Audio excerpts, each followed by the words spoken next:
It's obviously a gray area, but when we're talking about products that are supplements, basically there is no approval. There's no regulation before the product's released.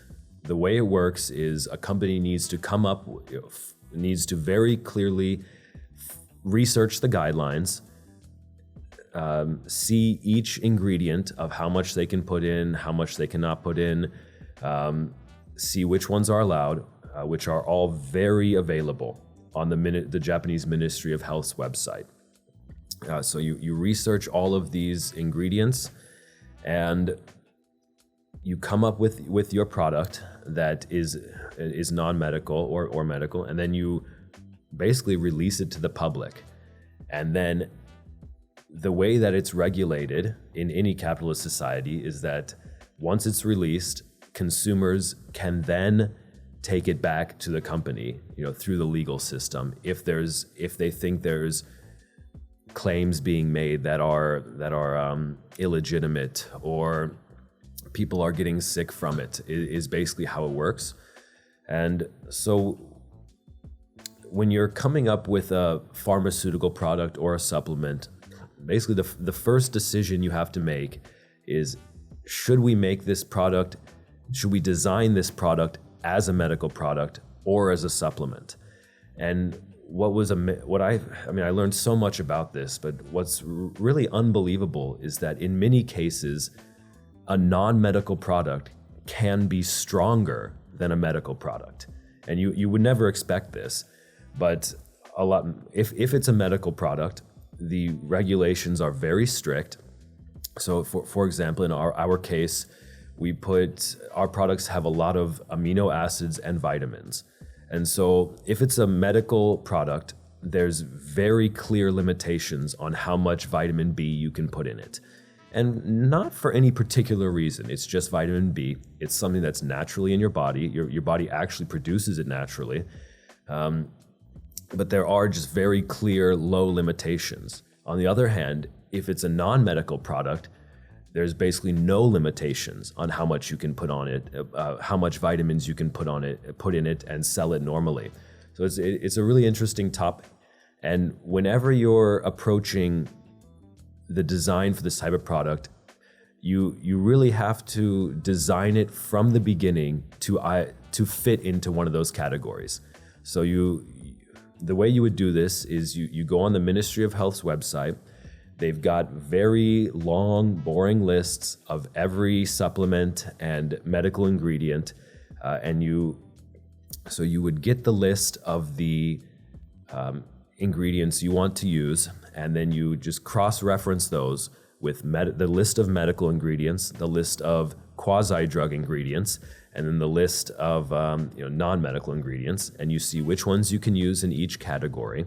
And so when we started designing this, we had a long, maybe it was 20 potential ingredients, right, that could have these anti-flush effects.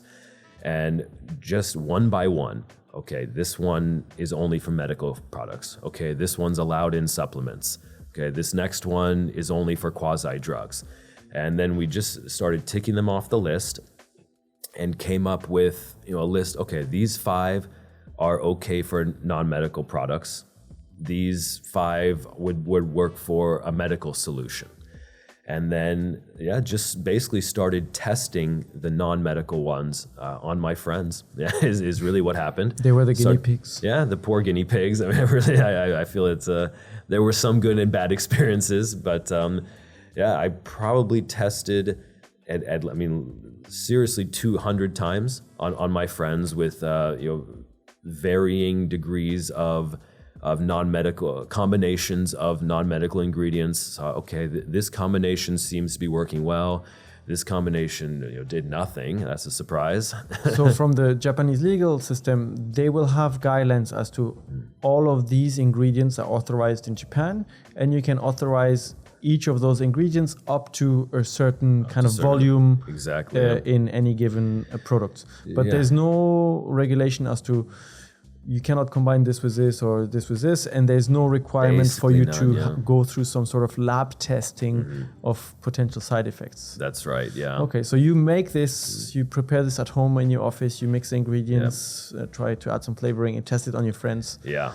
until you find something that works and that doesn't taste too bad. Yeah. Well, so the first step was finding something that works, and it tasted terrible. I mean, horrendous. Nobody could drink it. I was just saying functional. to myself, yeah, well, it's functional. And yeah, this is basically our products, or the products we've made so far, the non-medical drinks, are using amino acids, vitamins, and plant extracts at very high quantities, relatively speaking. And, you know, amino acids are extremely nasty. They just taste terrible. And the key amino acid that we use has a sulfur molecule in the middle of it. So it just tastes horrendous. Then you've got vitamins, vitamin B, which is extremely bitter, vitamin C, which is extremely sour. And then you've got the plant extracts, which are also bitter. So it's just this terrible combination of everything. And, but I finally did find something that was a balance between functional and fitting into the Japanese regulations as a non-medical product. And so then the next major milestone was, okay, how do we make this drinkable, right? So I started adding sugars. I tested so many flavors. It was quite a journey. I mean, we tried citrus flavors, which turned out to just be too sour. We tried chocolates, which just turned into like a nasty mess of terrible tasting chocolate, right? We tried sweet fruits, which actually is finally what we went with. We tried apple. We tried natural juices.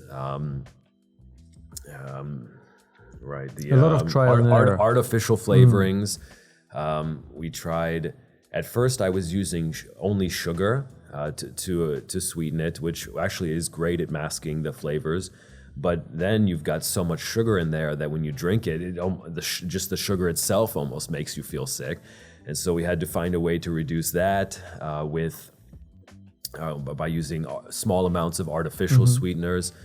And so finally, I went back to these exhibitions that I love, and I went to the basically food exhibitions to find juices and natural flavors, and found a plum juice company from Wakayama that was doing natural plum juice for flavoring, and started using that to give it a try. And I thought, wow, actually, like the natural sugars in the plum is actually like doing a great job masking this. And that ended up being the first flavor that actually went to production.